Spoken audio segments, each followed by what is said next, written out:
Welcome everybody tonight. We're happy to have you here. We are the Utah County Family to Family Network. The network is a statewide parent support network run by volunteers. It is designed to educate, strengthen, and support families of persons with disabilities, especially those who are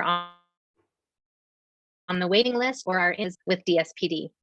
Network leaders are parents of individuals with special needs, and we link families to local resources, services, and disability-friendly events. The Family to Family Network is a project of the Utah Parent Center, and we're excited to have Jody present for us tonight, mapping and help us with what our next step is in our special person's life. Time over to you. Thank you.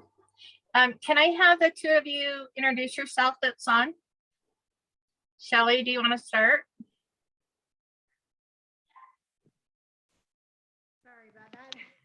Hi, I'm Shelly Linfesti, and I have a daughter who has fetal alcohol syndrome, well, spectrum disorders. And we're just trying to, she's 14 and just trying to figure out how this is all going to work for her. Okay, great. Thank you. And I'm sure I'm gonna not say this name right. Ujala? Yeah, so trying to put the video, hold on.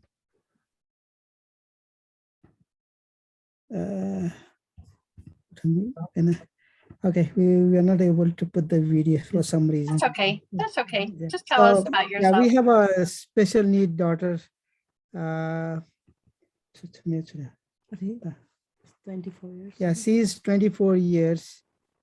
And my wife, she is taking care of her until now. So, you know, and I may be retiring soon. So we need some, you know, we're thinking if it can, you know, DSPD can help to some, you know, financial. Mm-hmm. Are you on the wait list? We haven't applied yet. So. Okay. Okay.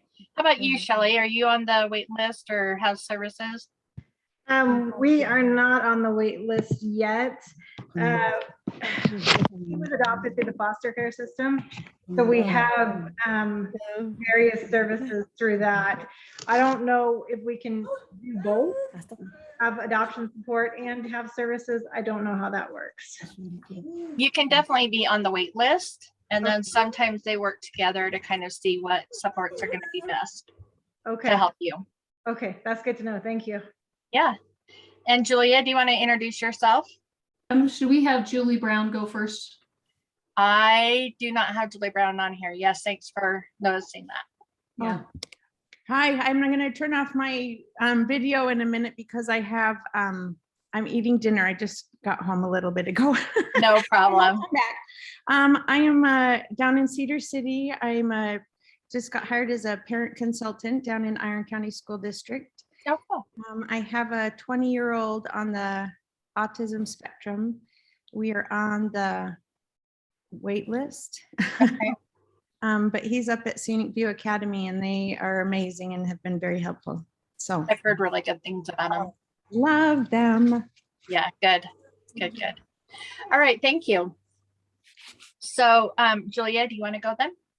Sure. So my name's Julia Pierce. I guess I could change my name on there. I do a few things, but here I'm working with the Family to Family Network. I get to work with all of our networks across the state to help them. I am also the mom of the tall one that you may hear a couple things about. So I've been with the networks for 3 years, almost 3 years, as in this position with the Utah Parent Center, but then was a network leader for a number of years in the Salt Lake City area. So it's good to be here with you all. Thank you. Thank you. Yeah. And she's kind of modest because it's probably like 20 how many years that she has worked with the Family to Family Network on a volunteer basis for most of that. So yeah, this PowerPoint is dedicated to the tall one because he has inspired so many people and he continues to inspire, and he taught Julia how to how to help us all grow. My name is Jody Hansen, and I am one of the leaders with Tracy, as she said, in the Utah County Family to Family Network. So this is a map that I did when my son was very young. And you can see that I have in the middle, I have my son Jacob.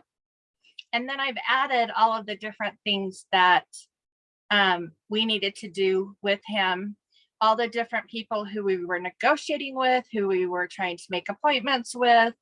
And it was quite overwhelming. You know, there's school.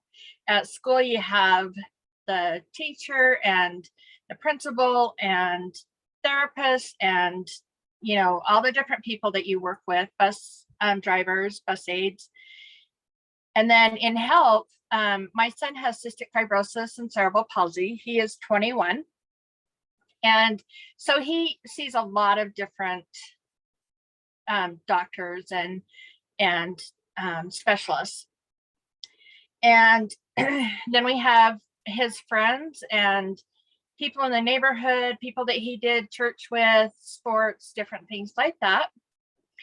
And he also has done a lot of advocating up at the Capitol and in different programs. And so we had a lot of different things. And when I made this, it was because I was kind of trying to show how many different things, and it kind of helped me to understand like why I was so overwhelmed with certain things. And so it really helped me to kind of see it, and for other people to see why I couldn't do just one more thing for each doctor, or I couldn't do just one more thing for each therapist. But then he turned 18, and a lot of these people that had been on our side and helping us dropped. He graduated from high school, and so we didn't do post-high and had that extra time with that. I would have liked that, but he didn't want to. So now I'm kind of in a different spot where I am realizing that I needed to rebuild those people and in different areas and help people in the adult life, and how to just kind of start to plan all of that again.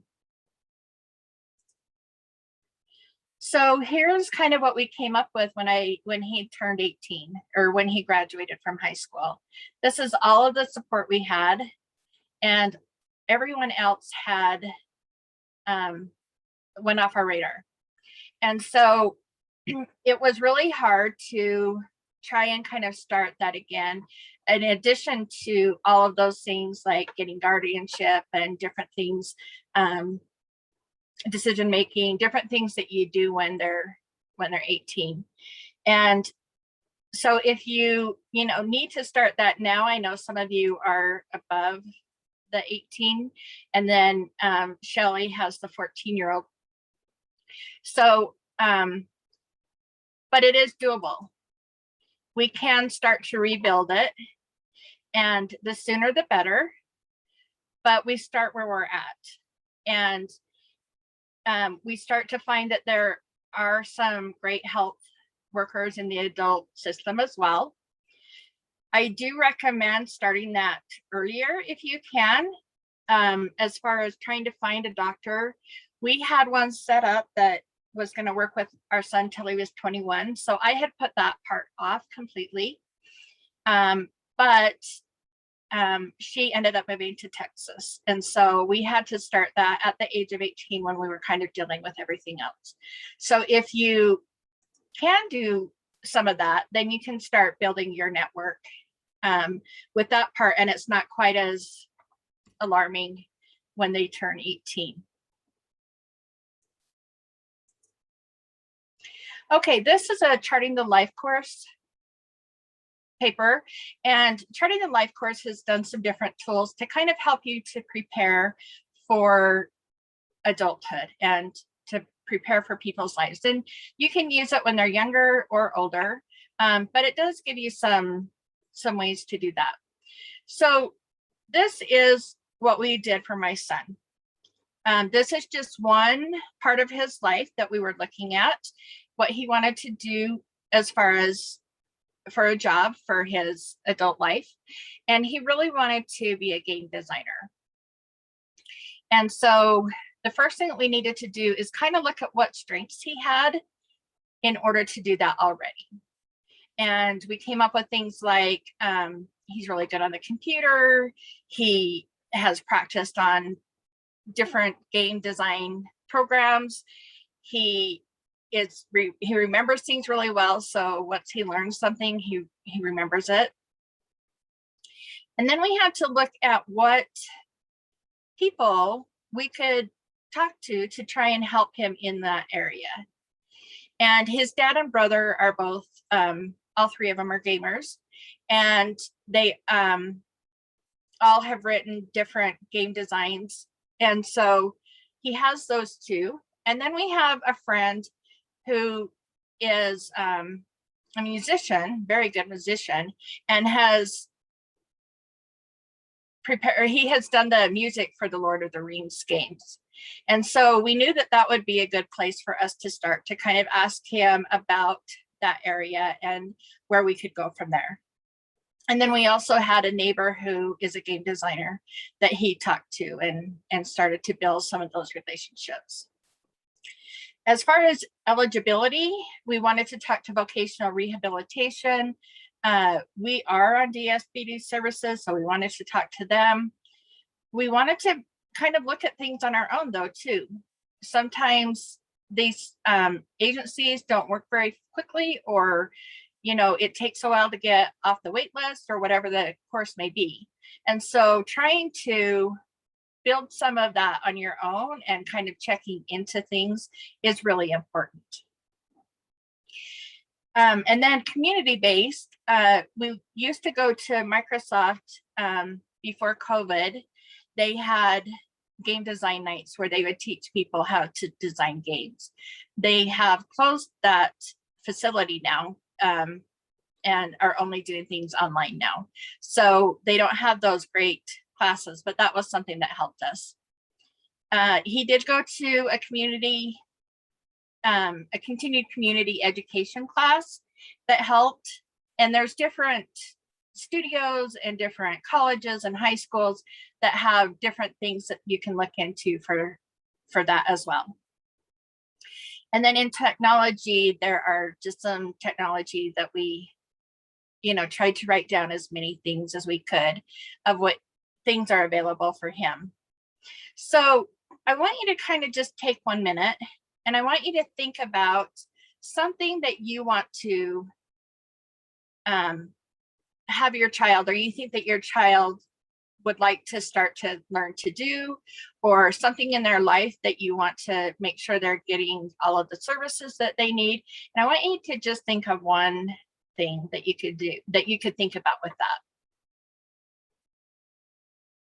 And if anybody wants to shout out what they think their child would do, that would be great too. What happens if your child will probably not work? That's fine. I do want to mention that a lot of our kids are more capable of working than we realize, and that there are a lot of programs available. But if they don't want to work, that's fine. This is not just for working. This is for any part of their life. If they want to learn how to cook, what would they need to do in order to learn how to do that? If they want to learn how to be out in the community more and have more supports there, if they want to learn how to shampoo their hair, whatever it is, we all have things, they all have things that they want to work on, or that you want to encourage them to work on as well. Okay. So, But go ahead. Oh, I was just going to say independent living skills would be what you would work on. Anybody else have anything?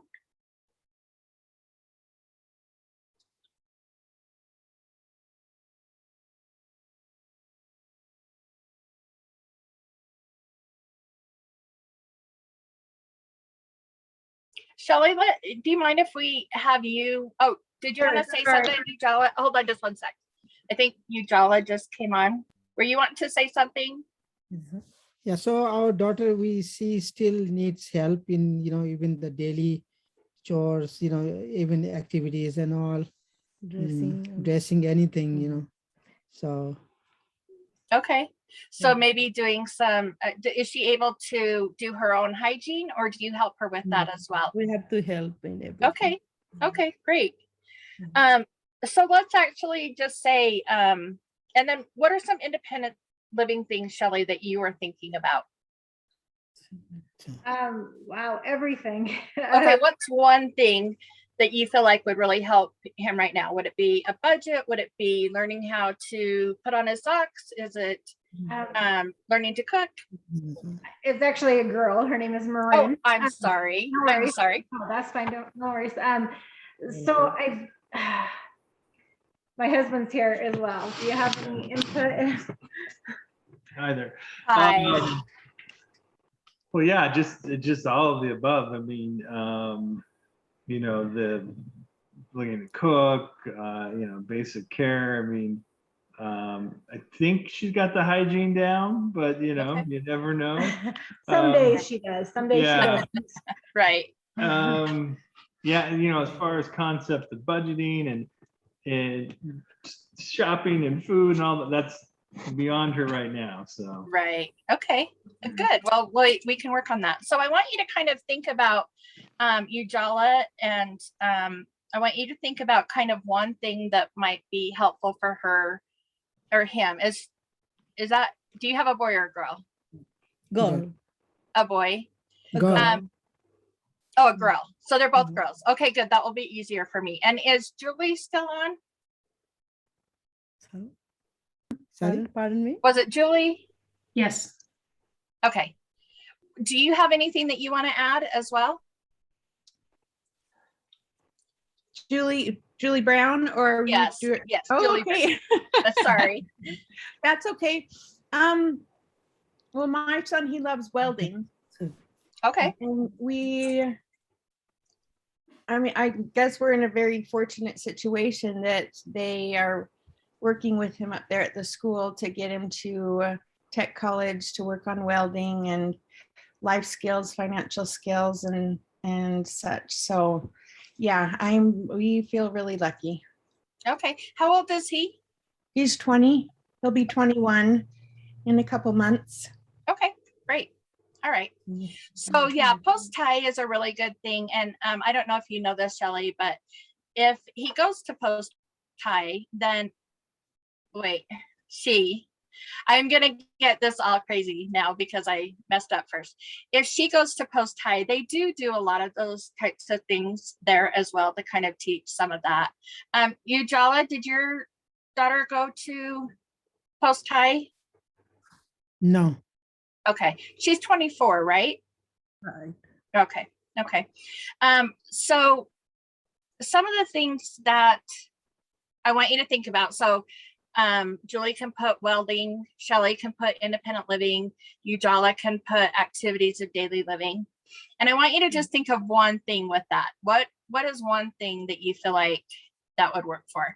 Is it having her learn how to take a bath on her own? Is she physically able to do some of those things, or is it just that she hasn't been able to do it? Yeah, she hasn't, she doesn't have the motor skills yet. Okay. Okay. So is there something that you want her to do to kind of start to learn? Is there Dress and undress. to undress? Is that what you said? Okay. So if you put undress there, and Shelley, if you wanted to put something, what would be your most important thing for him to learn right now, or her to learn right now? Gosh darn it. You're so fine. Don't worry about it. Oh my goodness. The most important thing. There's so many. Like, how do you pick? Right. Uh, Is she able to cook in the microwave? No. Okay. Is that maybe something that she could work on, or we could pretend that she's working on now? Or is that something that she won't be able to do? With supervision, she probably could, but I don't think she would not be safe. Understanding to not put metal in, like how much time to put in. She'd probably put 20 minutes versus 2 minutes. So yeah, she would need supervision. Okay. Yeah. All right. Well, why don't you go ahead and put, is there something else that you'd rather do? Honey, do you? Well, I'm trying to think too. So can I add something here, Yeah. Shelley? Sure, sure, please do. It's okay in the beginning if people need supervision. So typical kids always need supervision in the beginning of their learning as well. Right. So that's okay if she would need supervision. Right. I in the don't know beginning, that she won't always. and that's okay. Yeah, she doesn't retain. And Sure. so, Yeah, with FASD, right? So part right, FASD, right. So part of it could be her technology is where we look at adding some supports for supervision or for assistive technology or for a picture schedule or things that help her have that supervision. So that's where we say, what is it that she needs, or we refine the goal. So it's okay, we don't have all the answers right now, but what if she could put something in the microwave with supervision and close the door and look at you and go, did you see what I just did? yes, I mean, she could probably do that. Yes, so starting there. And so having that as a start could be a beginning place. It's okay if she needs supervision, because I need supervision when I'm starting a chainsaw. Right. So I guess our biggest challenge here right now is she's super destructive. So anything she touches, she breaks. She also eats inanimate food objects. She doesn't have pica, she just eats things. So that's kind of where we're at. We're kind of at the basics of just trying to be. Does that make sense? I mean, eventually we'd love her to work on the microwave, but like, yeah. But food probably isn't her thing right now. Well, she eats it, but she eats. Right. But that might not be your first goal with her. Right. Yeah. Okay. I mean, our first goal is just for her to stop breaking things and to stop eating things that aren't okay to eat. Just self-harm. So stuff like that. Right. Okay. That makes sense. So I will just mention, Julia won't mention this, but she does work for the Utah Center for Assistive Technology and is able to help any of you to kind of find technology resources to help your kids to be able to do more. I know that I just will mention this really quick and then we'll move on. I do know that I spoke with a parent the other day and she put a sticker on the popcorn button because she knew that if her son always pushed that button, that it wouldn't like be 20 minutes or something. And that really, that really worked for them. Right. You could do that on one, whatever, for any of you, if that was something. But I want you to just kind of think about now that I think the hardest part is just coming up with what you want to do on this and what you want to work on. But kind of think through some of these things. Did you guys get the PowerPoint?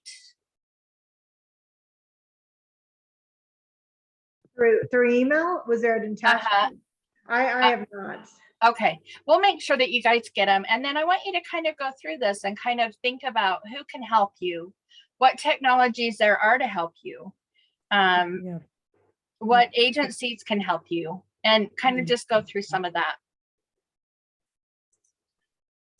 I know that Ujala, you had talked about, really wanting some supports through DSPD.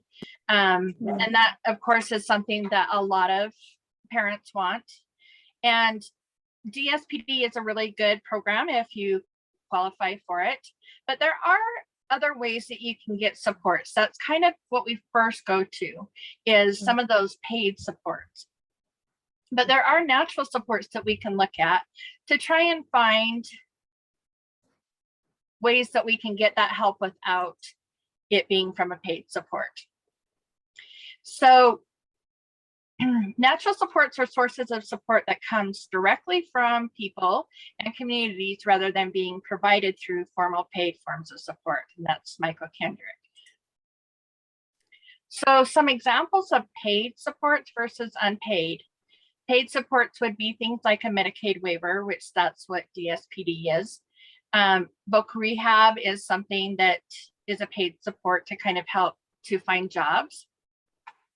And so the unpaid support would be things like people that we know, friends, neighbors, extended family, local companies. Sometimes grocery store workers will sometimes help with, for instance, my son can now go to the grocery store and she knows that he needs some help putting it up on the belt.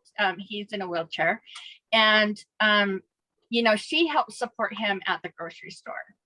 And so we kind of forget about some of these other things that we can do. So looking for natural supports. How many of you have taken dinner to somebody else? Probably most of us have cooked dinner for somebody, right?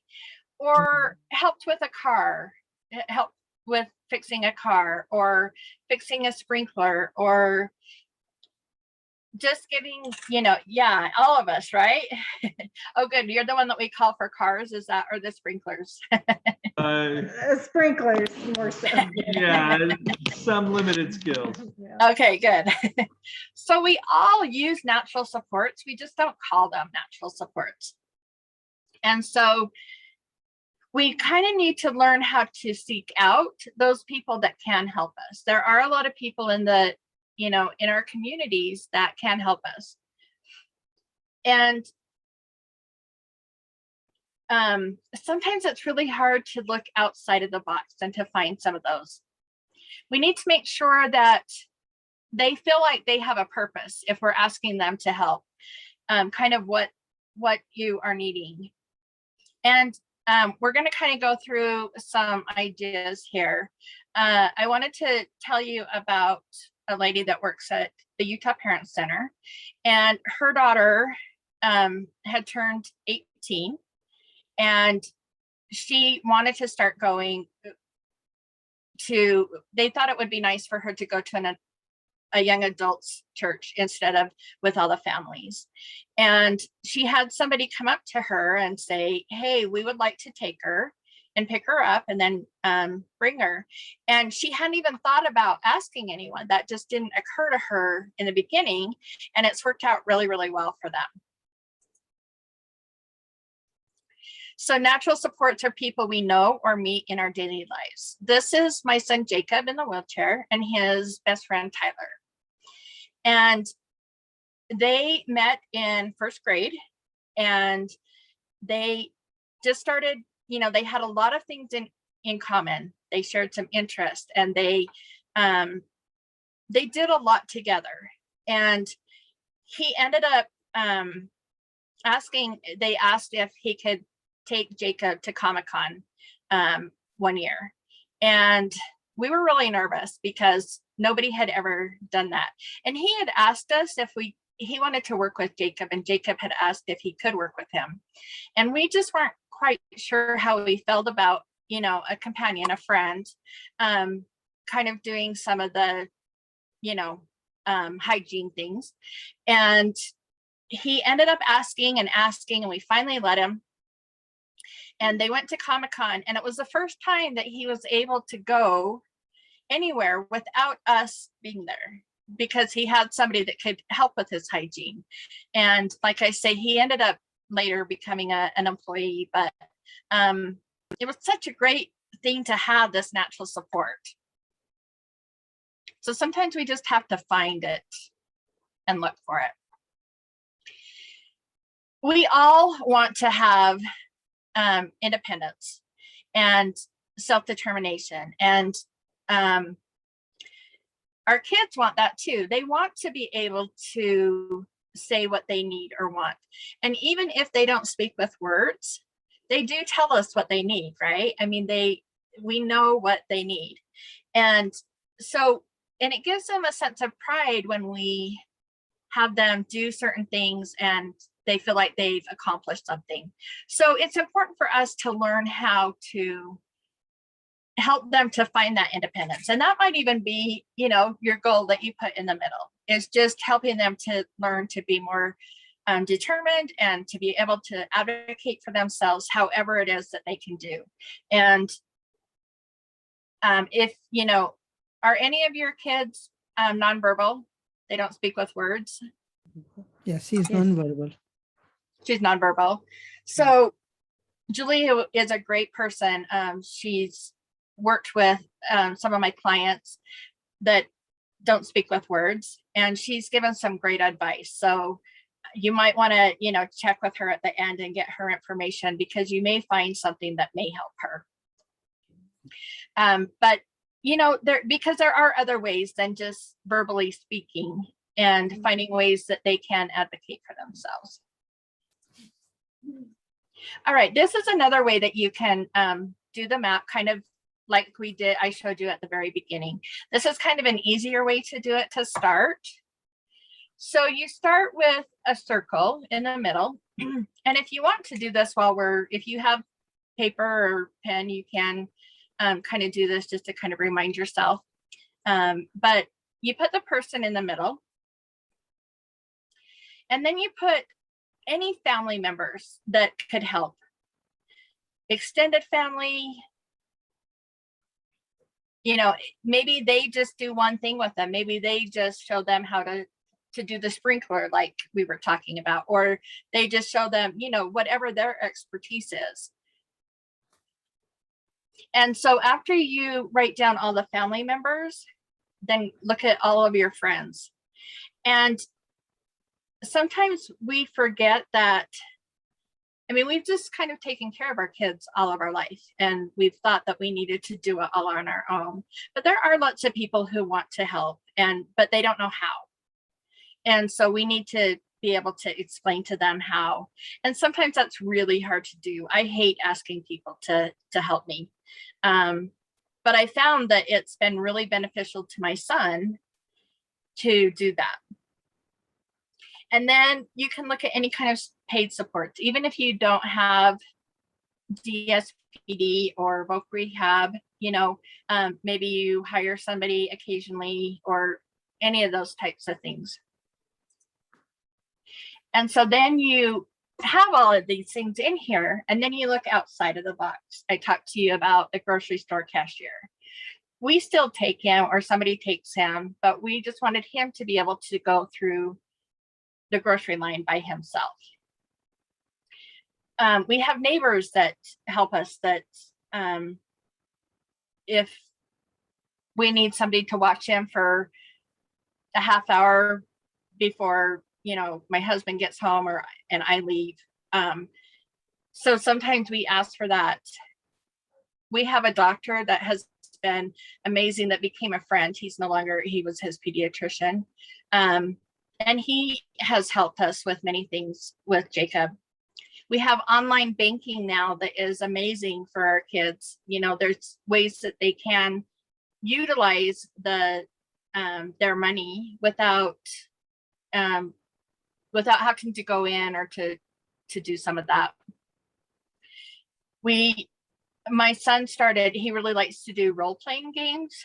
And so he started going to a game store and started meeting friends that way. And one of them just barely, they've been playing games for years, and he became a paid support just recently, but all that time he would just help us.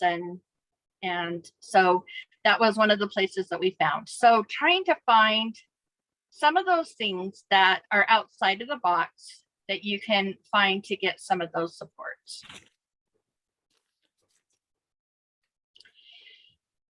So you need to make sure that you're looking at what your child likes.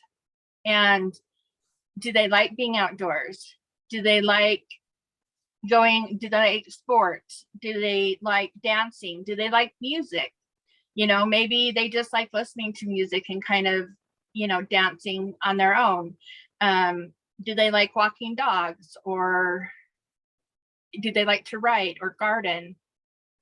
So that's kind of the first thing, is just kind of trying to find what types of things is going to be helpful for them and that they're going to enjoy, because they're not going to want to try and learn to advocate for themselves if it's not something that they really need.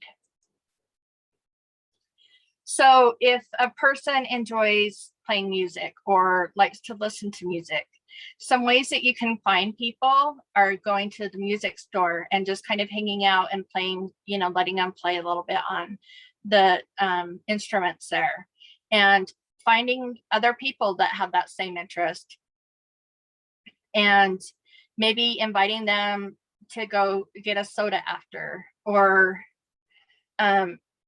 just invite a person over that likes to listen to music.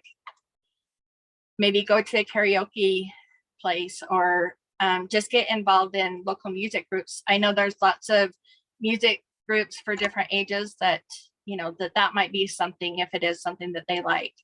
If these things are not something, then find that thing that's going to be specific to your child. Maybe they, you know, wouldn't want to go to a karaoke place or to a music store, but, you know, trying to find somebody that just wants to hang out and listen to music might be something.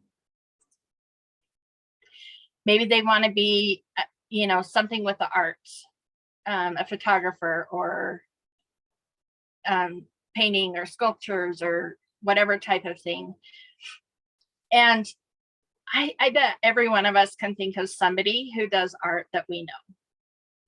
And sometimes our kids, there's some really cool, if you Google or go onto YouTube and Google ways that our kids can paint, or that they can draw, or they can do different things that we may not have thought of. For instance, there's a technique of taking paint and putting it in a pan with paper on it, and then putting marbles in it, and then having the marbles go around and doing different kinds of art like that. Or you know, just trying to really think about some of those things that they may enjoy.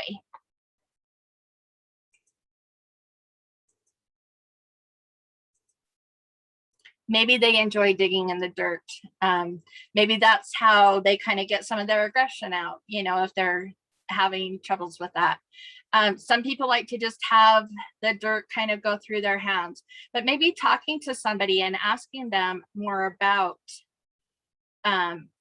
maybe a horticulturist or somebody about dirt and how they work and what they do. Maybe they want to work in a greenhouse. So there's just kind of trying to find all those different things and finding the things that your child would be most determined to do. And when they're the most happiest, what do they do that makes them the most happy? Or what energizes them or motivates them? This is John and Julia, and John has kind of a unique story that I wanted to play for you.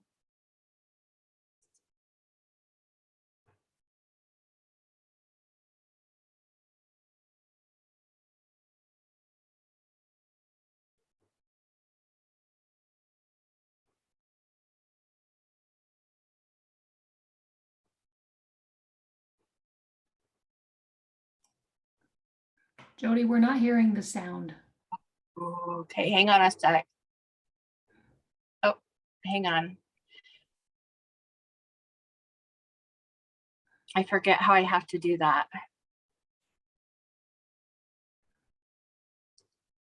I've done this for a while. I think I have to do it when I'm putting it on. Yeah, when you first share, it might be share. Yeah, do you guys mind if I just take a minute? Because there are a couple of people that I want you to listen to. So I'm going to have to stop sharing and then. And then reshare with sound. There's all that little. Yeah. Do you remember where that is? I haven't done this in so long. So it should be right there on the bottom when it says share with sound. Oh, right. Okay, hang on.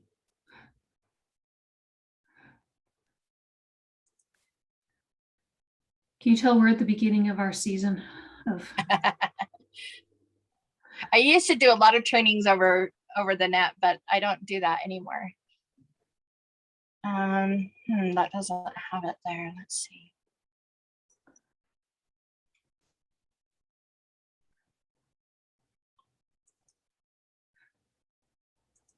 Or if we can find it on YouTube, I can pull it up as well. Do you want to do that? And I'll just keep going on and you can tell me.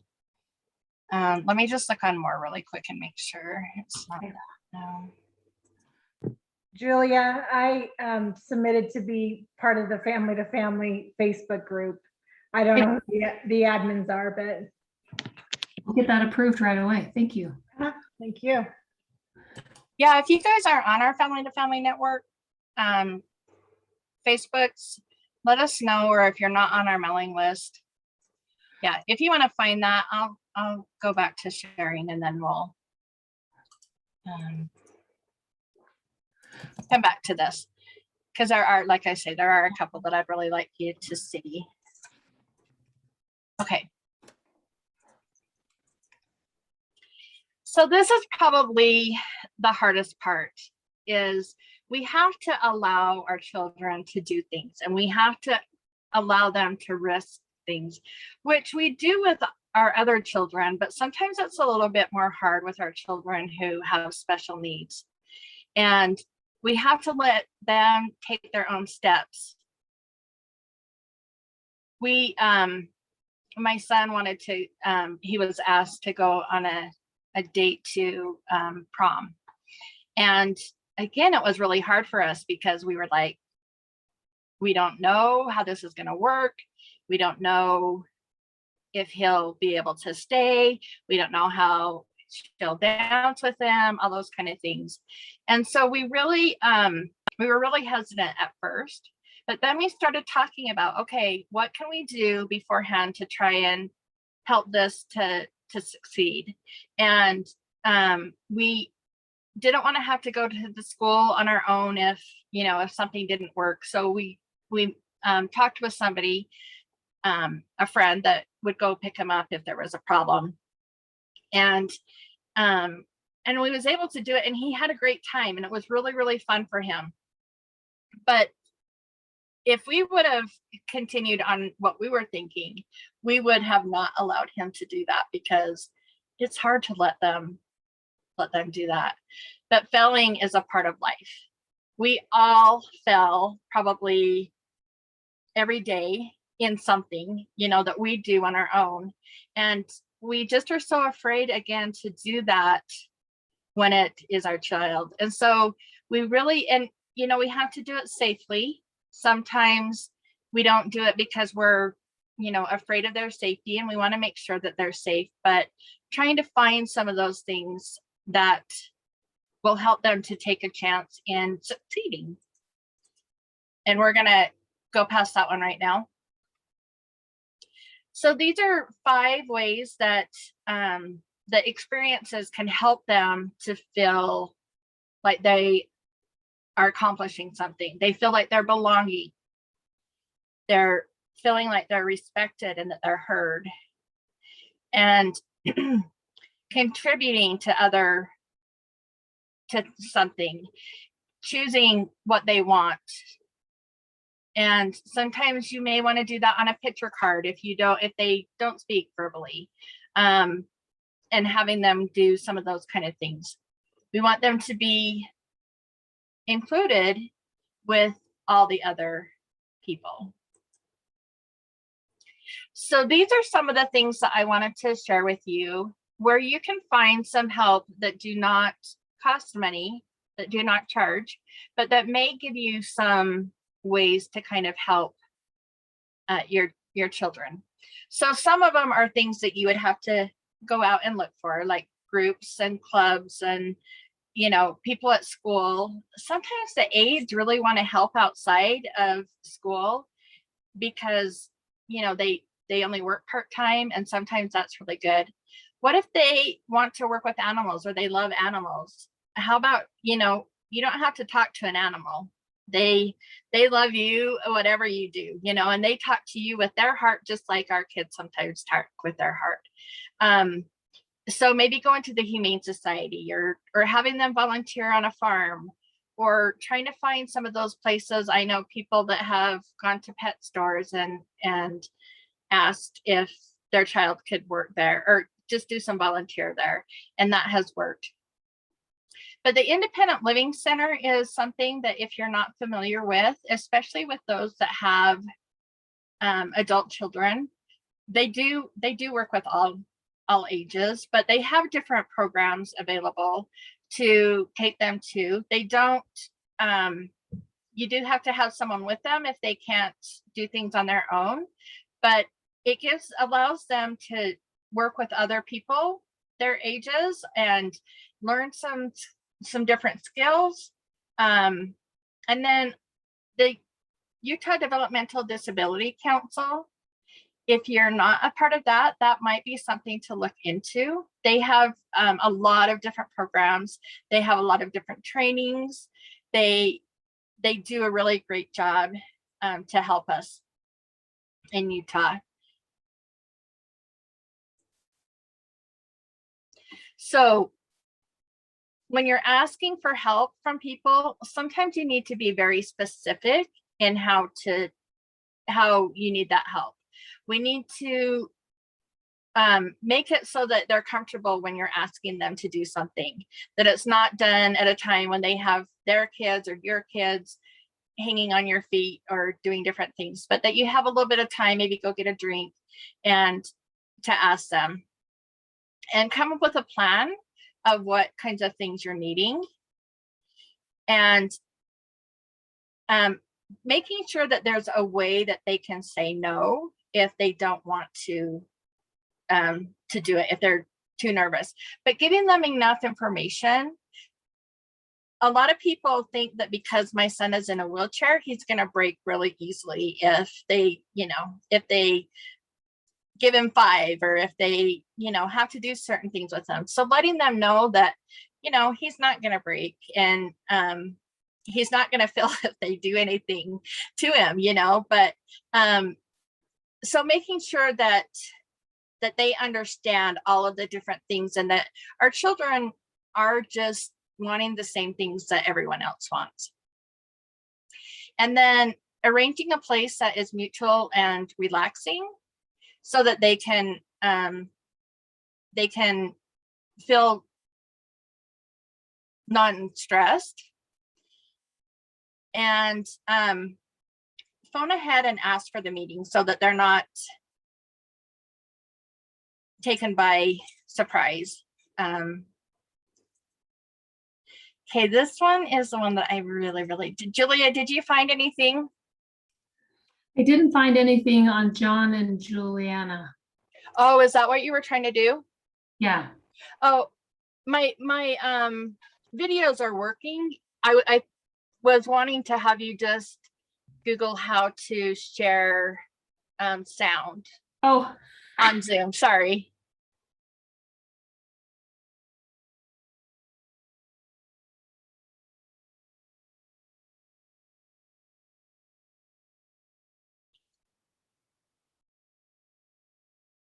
Does anybody have any questions at this point or ideas to share with others?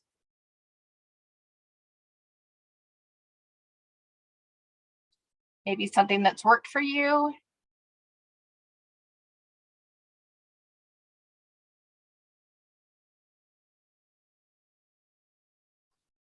Oops. So, Go ahead. No, go ahead. I was just gonna say, when my Jason was in high school and he started to like welding, that was one of his big interests. He also loves horses and the outdoors, and And we found some neighbors who did both of those things that could be mentors for him. And he just loved them. And it was nice to have him have another bond and adult to work with. It's very helpful when you're exhausted as a mom, Exactly. plus you don't know how to weld. So, Right. Well, and sometimes we just don't know quite how to ask, for help. And it's hard. And, but her kid, like, ooh, I'm sorry. I've got to keep my hands off the mouse. We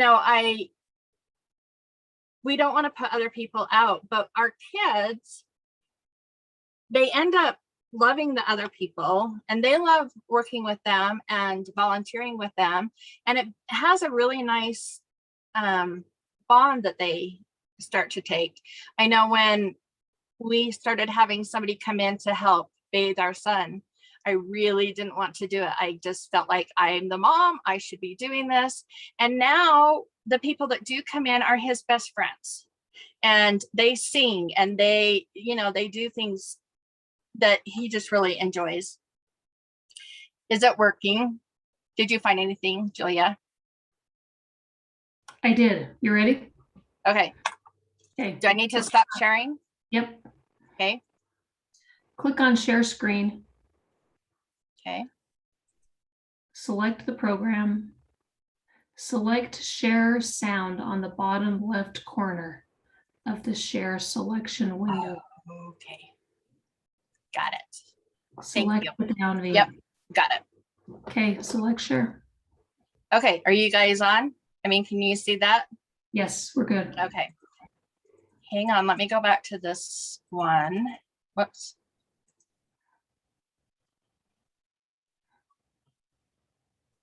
Tenth anniversary. The other thing that I thought was really interesting about your story was, I know I'm going to get the words wrong, but basically you manage all of your own care, is that right? And all of your own. Yeah. Can you tell me about that? Yeah. Damn way. A little bit.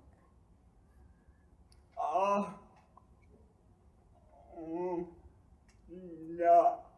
I'm the one of the only of a self co-op. I am one of the owners of a human service co-op. And this is one of my work. And I am one of his workers. Okay. And friend. And friend.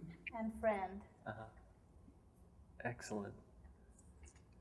How does the service co-op work?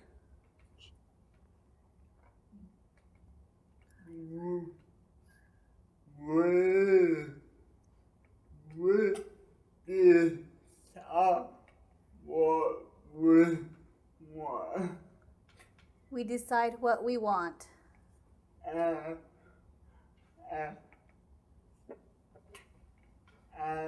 tell them. And tell them. What to do. And tell them what to do. Yeah. Okay.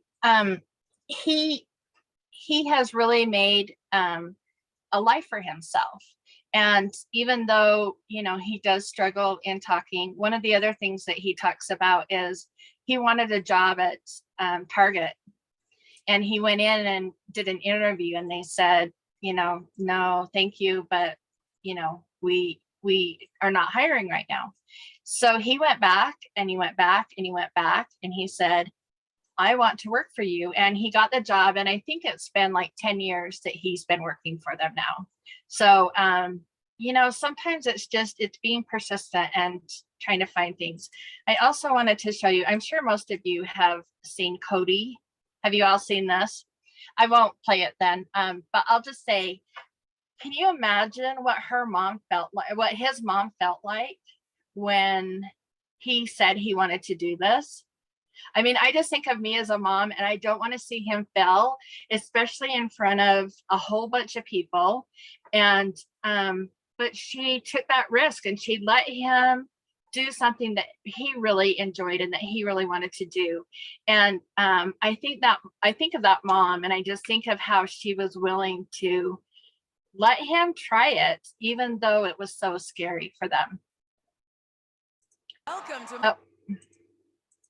I cry every time I watch it. But I'm going to end with this one. Make impossible, I'm possible. And I'm sorry if you've taken any of my trainings before, because I play this every time. It just is so impressive to me. Oh. So a lot of times we put limits on our kids and ourselves, that they're not able to do certain things. And and it's understandable. I mean, we want to just give them the best.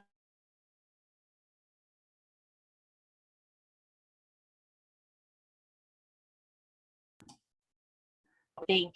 And if anything is impossible, riding a bike in the mountain with somebody that's blind, would seem impossible, and yet he was able to do that. So I hope that if you take anything from this, I hope that you will remember that story, and that our kids can do more than we believe that they can.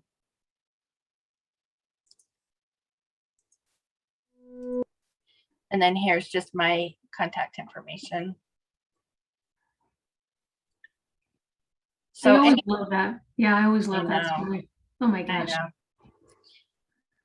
I know I haven't seen it in a while, so it's kind of fun to watch it again. Yeah. Any questions or comments? Any ideas we want to go over now that you've seen a little bit more? Do we want to go down some of those ideas as families?